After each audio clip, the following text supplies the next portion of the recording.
Hi,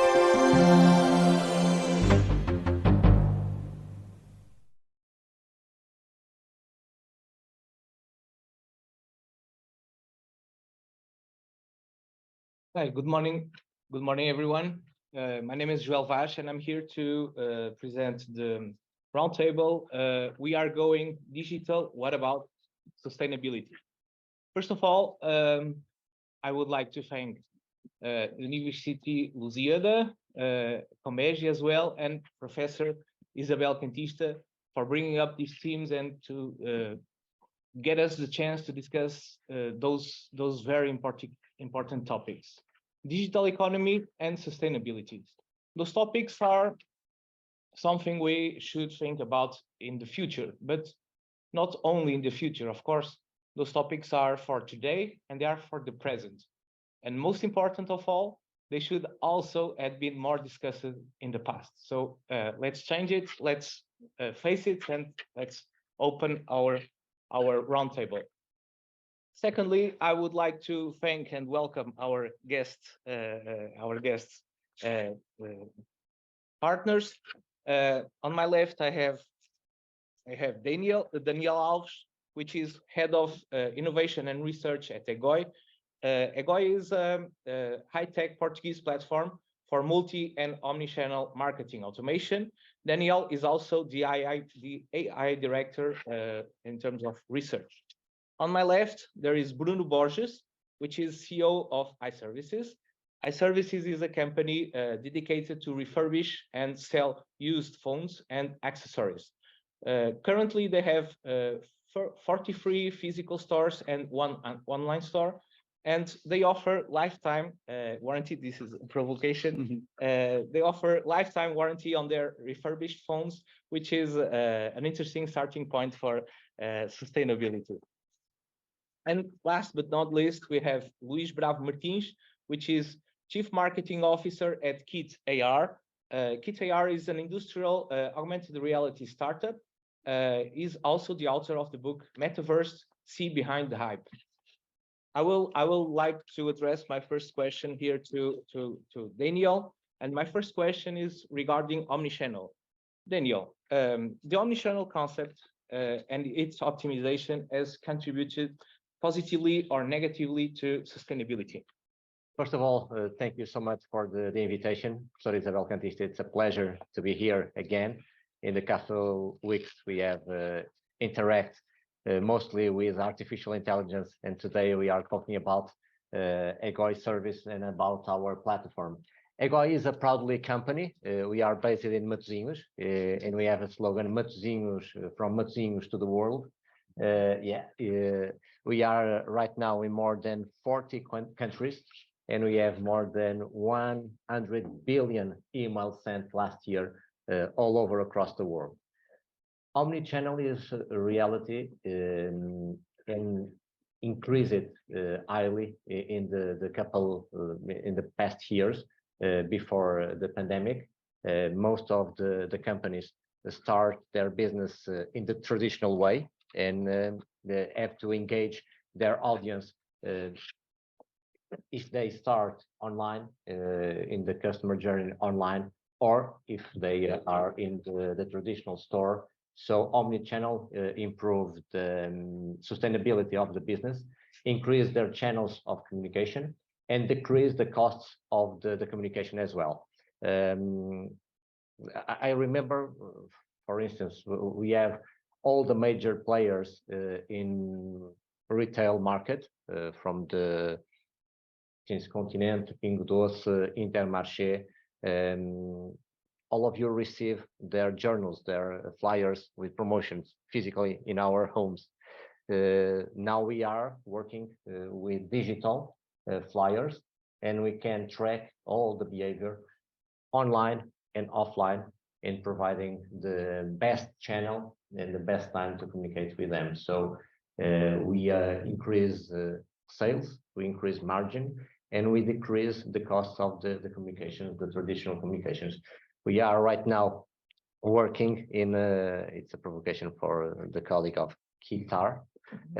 We are working with some players, with some physical stores from dressing clothes that are using virtual reality, augmented reality to show the products in store for the customers. I can initiate the journey in the search online. Okay, so I can see the size. So I have doubts, some doubts about the size and the colors, and if they fit me. And I go to the store, and I can in the private room, the showroom, and I can see if the clothes fits me or no. So it's one reality that we are working as well at e-Goi. Thank you, Daniel. Bruno, in your case, having both physical and digital selling points, which one do you think is the more challenging regarding the sustainable management? Which one do you think is the strongest point?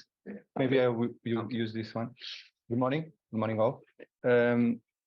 First of all, it's important to understand that in iServices, our businesses are not circular economy, to a circular economy, because we do repairs. We repair around around 20,000 equipments every month. So we are the company in the country that repairs the most equipment, the most devices every month. And also we sell around 6,000 equipments, refurbished equipments every month. So I think it's fair enough to say that we are a sustainable company doing as much repairs as we do every month. And besides that, we have of course we struggle to be sustainable in the physical stores. Each time that we choose a product to our stores, the material that we choose, the companies, the suppliers that we choose, we check if they are compliant with our policies or not. And also at the end, the packaging that we make, we try to have the right packaging with just paper in our days, and no plastic, and 100% recycled paper. So in the physical stores, this is our issue. In the online stores, we started selling refurbished a few years ago. And I remember that at the beginning, we decided to sell just the perfect smartphone to our clients. And we wanted to have just grade A+ smartphones. And even if the smartphone had just a small scratch, we would change the spare part and put a new one. And in the first weeks, we understood that the client didn't want that. The client wants to make a good deal, wants to buy a smartphone that is not as expensive as the new one, and also with the same warranty or better if possible. But the client is not looking to have the perfect smartphone. So in our days, we sell all grades of smartphones. We change almost anything. We just change the battery when it's really needed. If the battery is under 80%, we change it. Otherwise, we just sanitize the equipment, and we make tests. Of course, we make around 30 tests to every device, and then we sell it. Those are our main issues with the sustainability. And each time we found an issue, we try to deal with it. Okay, great. Thank you, Bruno. Luís, taking the provocation Daniel just launched, how do you consider that augmented reality as technology, and in your case with Kit AR, can boost sustainability? Yes, well, first of all, thank you very much for inviting me to the municipal invitation to the university. It's great to be here. Thank you also participation. I should also thank provocation, because they allow us to expand a bit more. For sure, augmented reality contributes directly and indirectly to several sustainability efforts and several sustainability development goals.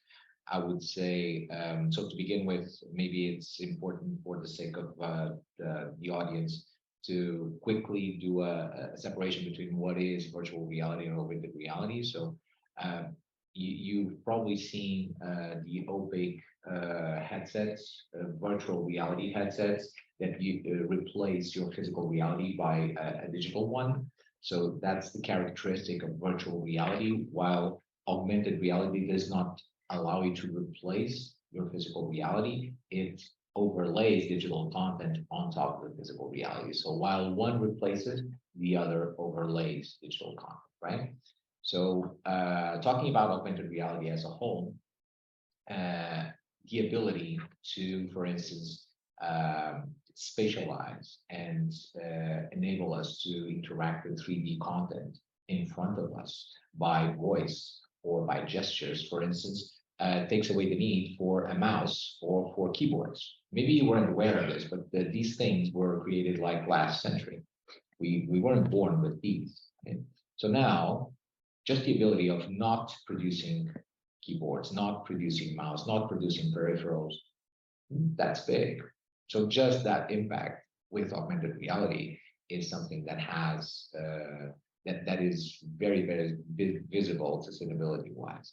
So on top of that, the ability to through augmented reality, not just test as, for instance, my panel colleague shared, the ability for you to test drive or to test fashion elements, clothes,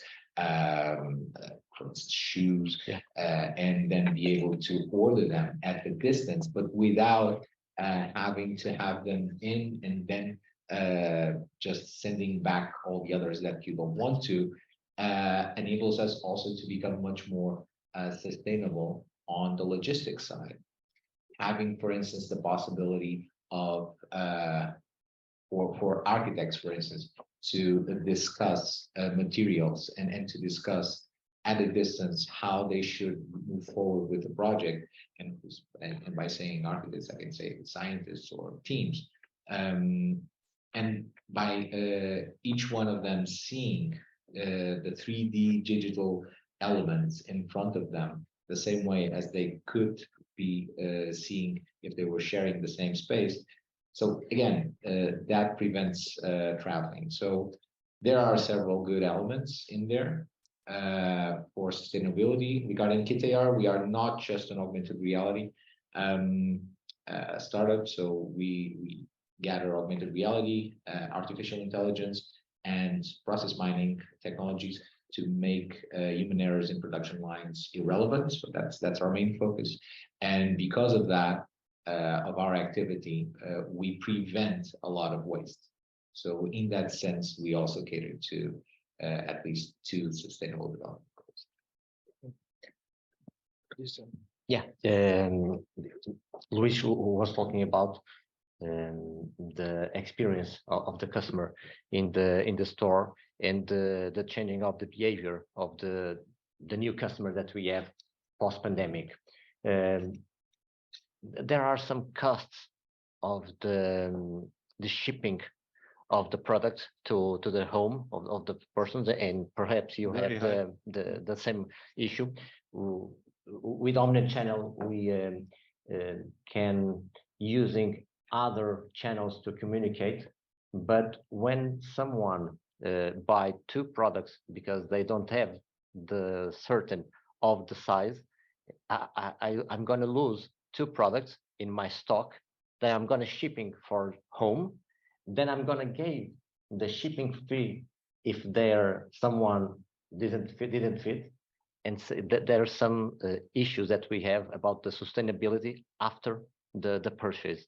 So omnichannel can improve the way that we communicate and the relevant product for the best person, like the best smartphone, the next best offer that the person needs in base, or we can produce some predictive model using artificial intelligence or machine learning techniques to predict the next best model for cell phone in base by the price or the sales price, whatever. in order to decrease the amount of money spent on the shipping of the product and packaging as well. Okay. I would just like to add something to this point because it touches me deeply. Because I think also it's about customer awareness, about the costs, not only the financial costs, but the environmental costs that a return may involve. Often there is a good example. It happens a lot in fashion, for example, in Germany. Almost 50% of fashion sold in Germany is returned, which is something mostly provoked by that, but also companies may also think about the free delivery, which makes some customers purchase more in order to obtain the free delivery, and then the ultimate goal is to return the item that they don't really want. So maybe it's also about companies like yours, Bruno. I don't know if that's the case. That should be also informing the customers and teaching the customers about the environmental costs and the financial costs that a return may provoke. Yes, of course.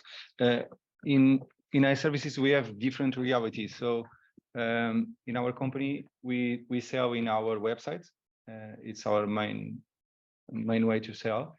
But we also sell in other marketplaces like Amazon, Back Market, Boulanger, many other places, Darty, many other places.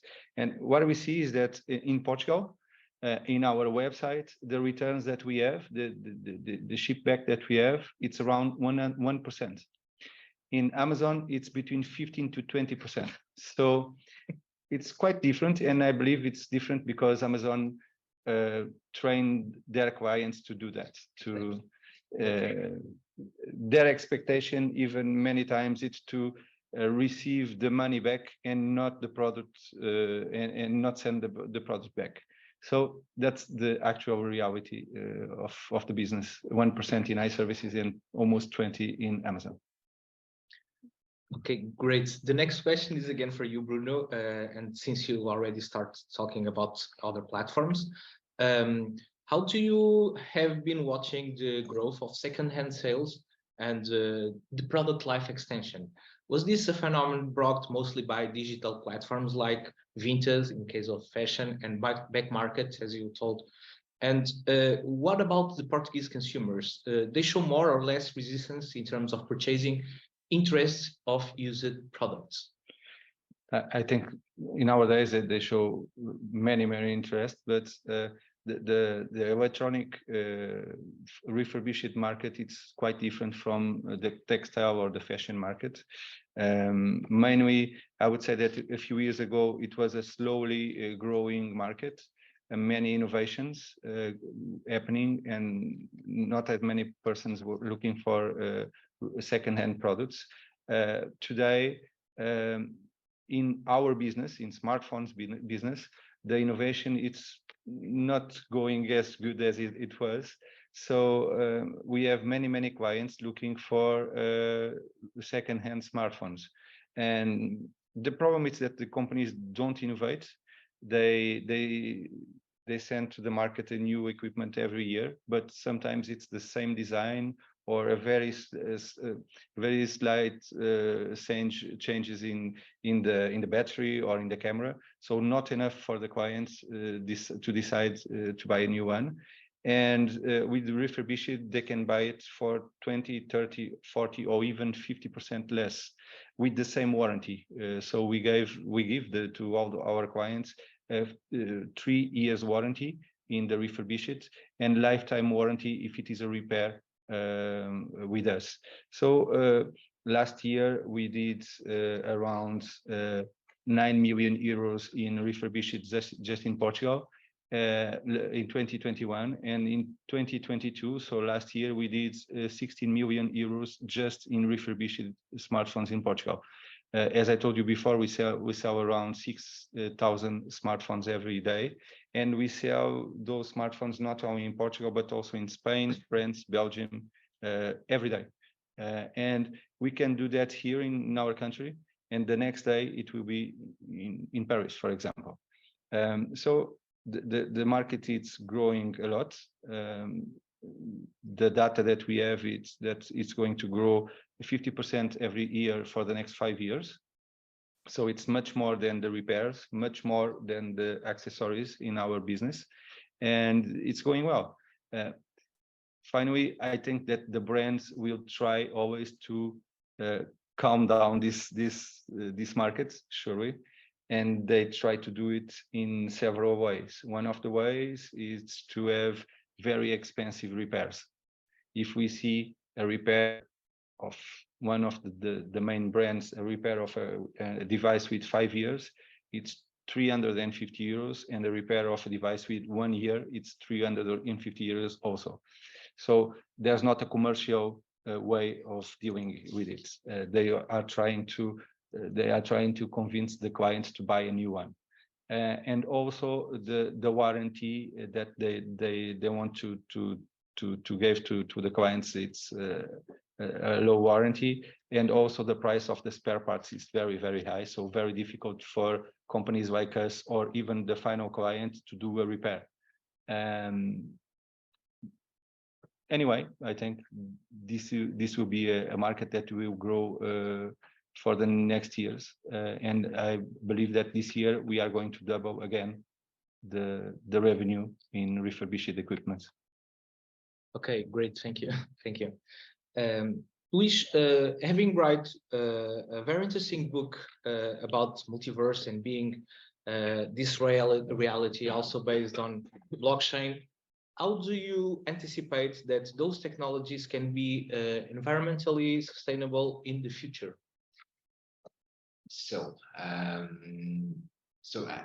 I would start by talking a bit about this metaverse vision, because today that's probably, or at least during the last year, it was probably one of the words that was most referred. But at the end, many of us ended up not knowing what we were talking about because it was so diverse. So you had like people saying that they did metaverse projects when they did virtual reality, and then you have people doing blockchain projects and people doing IoT projects, people doing AI projects, people doing Web3 projects, but all of them were referred as metaverse projects. And this vision of the metaverse is then the next iteration of the internet and of the web, where all of these technologies will converge and bring us from this 2D version of the web where we are right now to a 3D spatialized persistent version where all of us will be able to interact with the elements, digital elements, in the same way as we do with the physical ones. So this ability for us to interact with everything through gestures, through voice, will most probably, I have no doubt, like flatten the difference and the different ways that we are used to interacting, and to separate even what is digital from what is physical. So blockchain is, of course, I think one of the very big candidate technologies, and one of the building blocks of the metaverse. At this point today, much has been talked about how processing speeds, how all the energy being consumed to process all the information needed for NFTs, for all the tokenization to be in place. And I do believe that we will need to find more efficient ways for this to happen. But at the same way, and this is not just due to the fact that tokenization is not going to stop. I do believe that it's going to increase, but more than that, there are several other layers of sustainability that we need to also look into that will most probably also concur to an increase of this consumption. Namely, for instance, the fact that we will, right now we are becoming more and more aware of how important our data is. For instance, we just heard Professor Arlindo talking a bit about how well all of these large language models are learning from our data. So the fact that we become owners of that data is also part of becoming, or the all the system becoming a bit more sustainable. And at the same time, we also take in much more responsible stance towards this third iteration of the web that we are building. Again, same way with the ownership, and also what I do believe is that more and more we will start seeing products, and this again also relates to fashion, not just to fashion, but also to, well, across the board. In the several markets, we will start seeing products that are not just digital, not just physical, but hybrid, in the sense that they have several characteristics that are being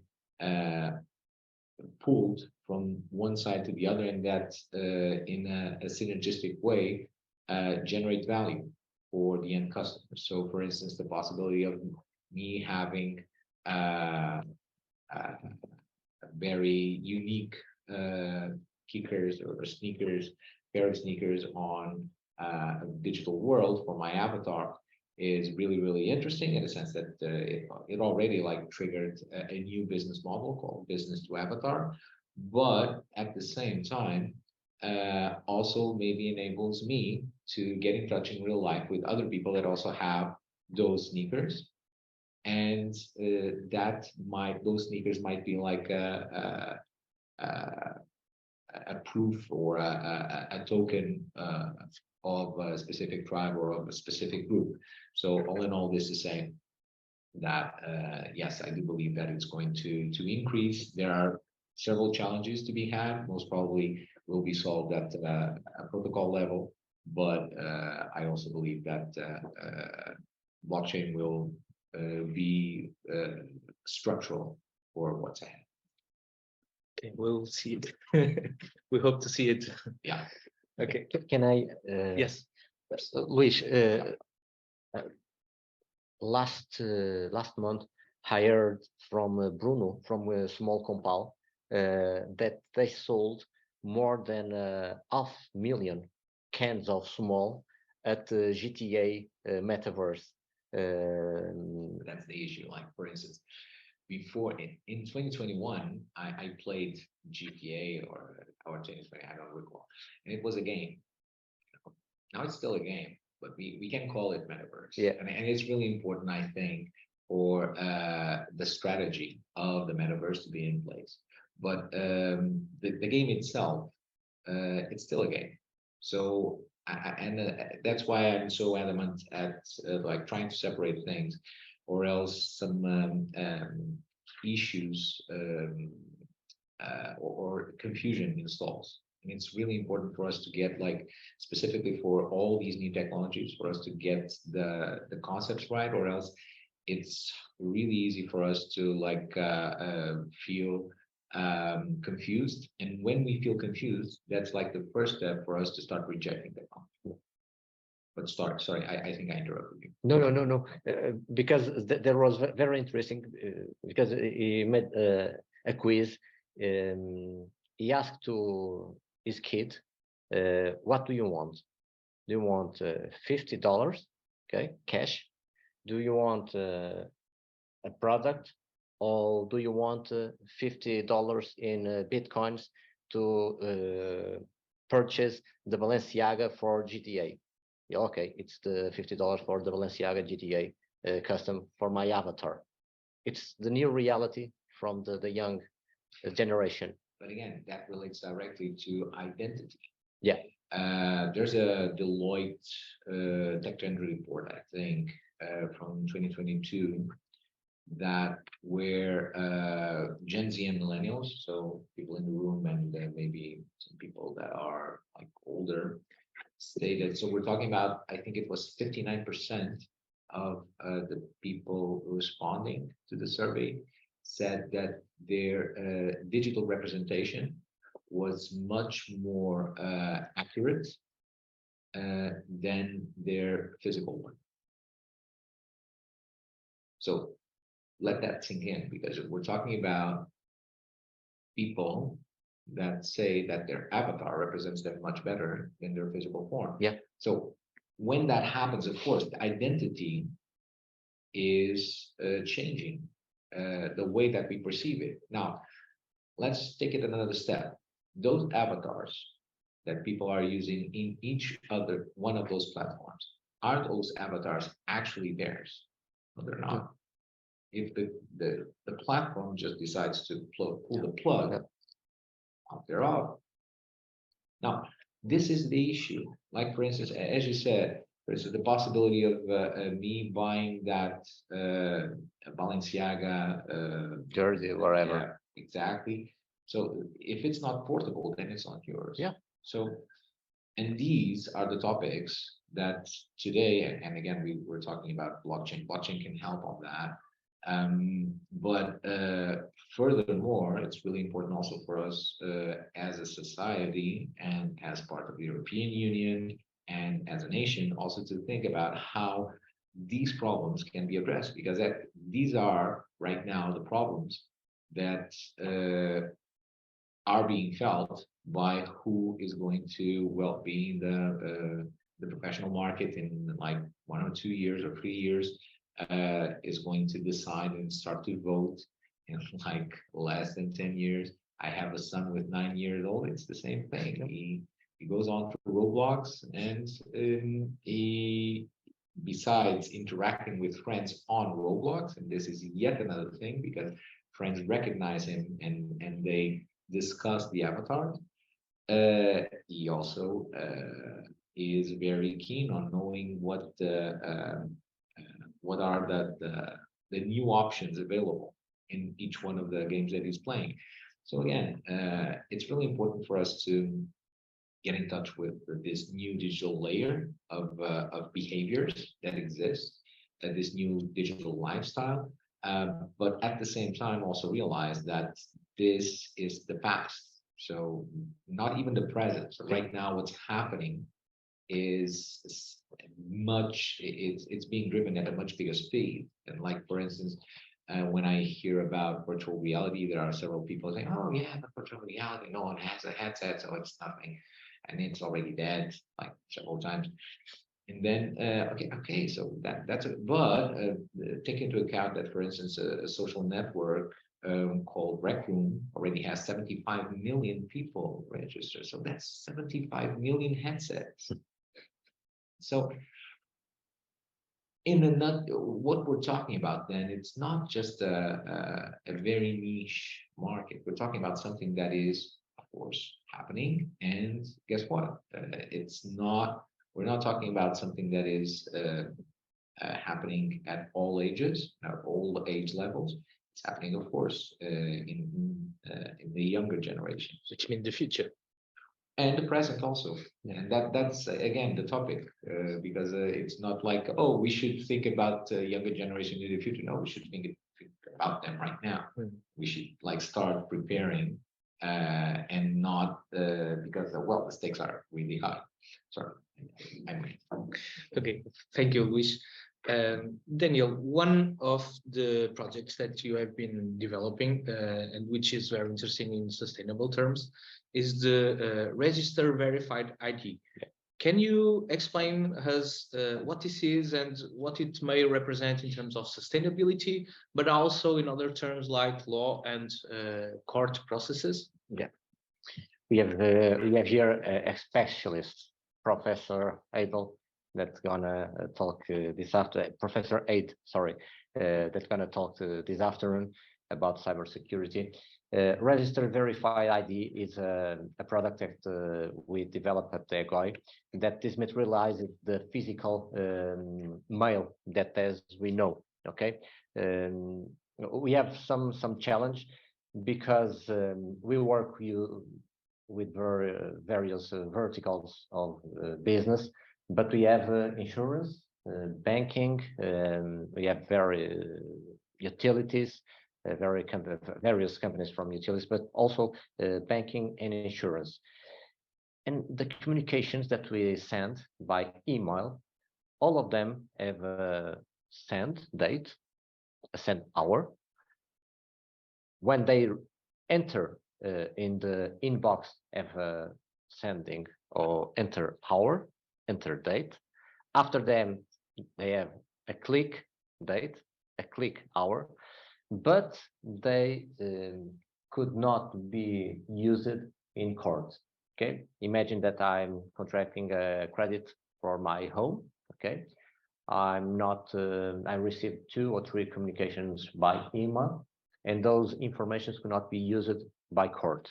Okay, this product, registered verified ID that we have developed, is deployed right now, can be used because we are using blockchain is behind, using a partnership with multi-cert company that are certified by ADAS.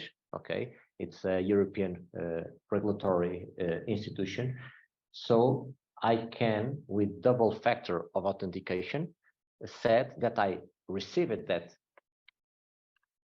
communication. Yeah, because there's a communication by email. I cannot say that I didn't receive it because there's a token that's gonna provide those information. Perhaps with the 2-factor authentication, I need to put my mobile phone. So it's the double way to prove that it was Daniel that received the email, open it 23 times, and then receive a mobile phone or a text message by mobile and click it on it 12 times. So this is proven in court, can be used in court. In the other way, it's a way to reduce costs. Okay, paper, shipping, and it's difficult to believe time. Yeah, efficiency by time. But also the person said that, okay, but there's an automation, there's communication that will retire or remove labor work. No, this labor gonna be used in other way. Okay, more analytics, more data to analyze, to protect as well. And also because when, for instance, when we have a communication right now, in a business, in an online business, when we have some products that are in the cart and we abandon that cart, we have an automation of a flow that's going to perform, that identify a product and going to run and communication that remember as well that you have these jeans in your cart and you can now use a 10% discount if you buy it right now.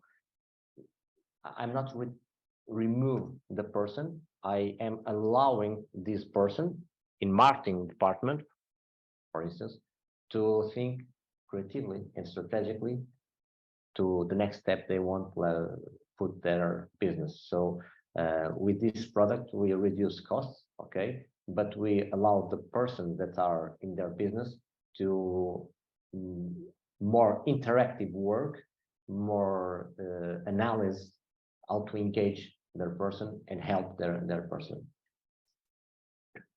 Okay, thank you. Great. Bruno, somehow you already touched this last question I had for you, but in which way do you think the strategy applied by the biggest smartphone companies, launching continuously new models, often with insignificant upgrades, affects obviously environmental sustainability? And also, by using this strategy by their own financial goals, do you think they are putting their best interests above all all sustainable interests and our sustainable goals? At what point should this be controlled or not? It's possible that they are doing that, surely. I think that something has to change in the future, in the near future. Something has to change on the way of the consumer. The consumer habits must change, and they are changing already. I think consumer habits are changing ahead of the industry. And then we have the big players, the smartphone big players, that launch every year, the same week, the same months, smartphones. If there is innovation or not, it's like that, they do it. And that must change. I think the smartphones, that there should be new smartphones if there is any innovation. If not, companies are just willing to show to the stakeholders that they have the same or highest revenue, and to do that they will try to do almost everything they can. So the laws in Europe must change. The laws in Europe must protect the consumers from those big brands, and many times they comply each other. They comply with big networks, and that's why you make a search and it's difficult to find a repair solution. It's difficult to find spare parts. It's difficult to find another way than buy a new equipment. And for each new equipment that comes to the earth, it's around more than 200 kilos of raw materials that are needed. It's more than 100 liters of water for one just equipment. And that's why many companies today are contacting us to buy refurbished smartphones. And they say us that they not always only the final customers, but also already other companies big companies, big insurance companies in Europe, for example, are contacting us to change the equipments, and they want refurbished ones, not the new ones. And the consumers are changing, and the big players must change also. Okay, thank you, Daniel. And although Professor Arlindo in the previous presentation already spoke something about this, and since you are also connected as a research director for artificial intelligence, how can you framework this technology as sustainable? Because recent data showed us that for running ChatGPT, it costs around 600,000 per day, 600,000 euros per day. How can this be sustainable in financial terms and environmental terms? What do you think? In environmental, it's very, very interesting, overwhelming to think that every day, all the queries that we have done to the ChatGPT, our footprint is almost one flight from London to Paris in carbon issues. Okay, and some data, some papers that were published last week said that this amount probably will be the triple in the couple next weeks. Okay, it's our footprint in carbon. It's very, very dangerous what we are doing. On the other hand, and Professor Arlindo told us about this, to train the GPT-4, the amount of resources and computing resources is incredible high. We can buy at e-Goi, we buy one server last year for $22,000 to train our models internally. Okay, we are talking about 4 models that we develop and deploy internally, 4 that don't have the amount of data that GPT does. And the amount of GPUs, the graphic units that are needed to perform the GPT financially and environmental are very, very high, expensive. At e-Goi, we have some programs. We are using some fundraising from European Union to improve our sustainability in terms of energy, the green energy, installing solar panels and aeolic towers, because we are near of the sea. So it's very a lot of exposition, solar exposition, to face this increase of costs directly to artificial intelligence. But I would like that you keep with this data that all the queries that we are done right now, okay, all the prompts that we are giving to the ChatGPT 3.5, for instance, that the mainly use it consumes 1 flight from London to Paris in carbon issues. Okay, Scary. Very, very scary. Okay, thank you, Luís. I will address you the last question, which is quite philosophical and ethical. So keep going on as you wish. But also regarding your book, you mentioned that technology sustainable development that supports metaverse goes through an ethical and conscious process. However, we are today in an increasingly post-truth society. We are often not connected about sharing, not concerned about connecting or sharing our personal data.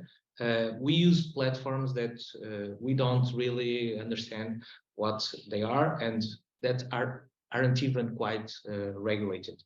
How do you evaluate this scenario? Yeah, so I believe that right now the major battle is people caring. So that's where we are right now. I think that, for instance, what you just shared right now, Danielle, the fact that we know that ChatGPT is having a huge impact in the environment. We do know that there are like huge issues regarding fake news, regarding the post-truth society. And what are we actually doing about that?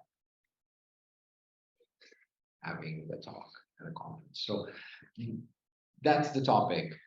That's the main topic. What are we doing in order for us to manage this?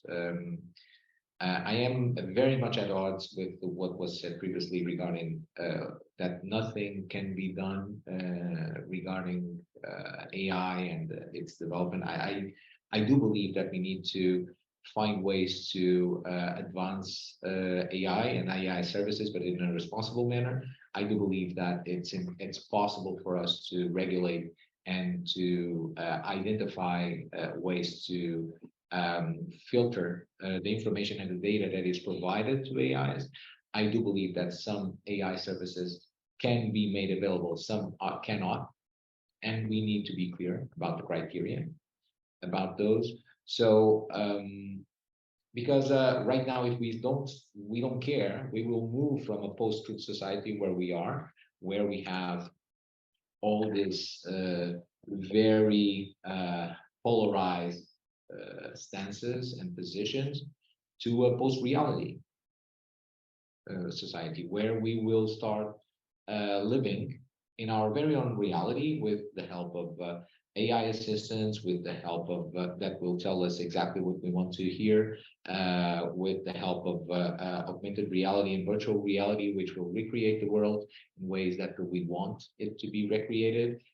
We will be able to interact through the mediation of technology. And if you look attentively, some of this is already talking. For instance, I heard today, but we will start at a given point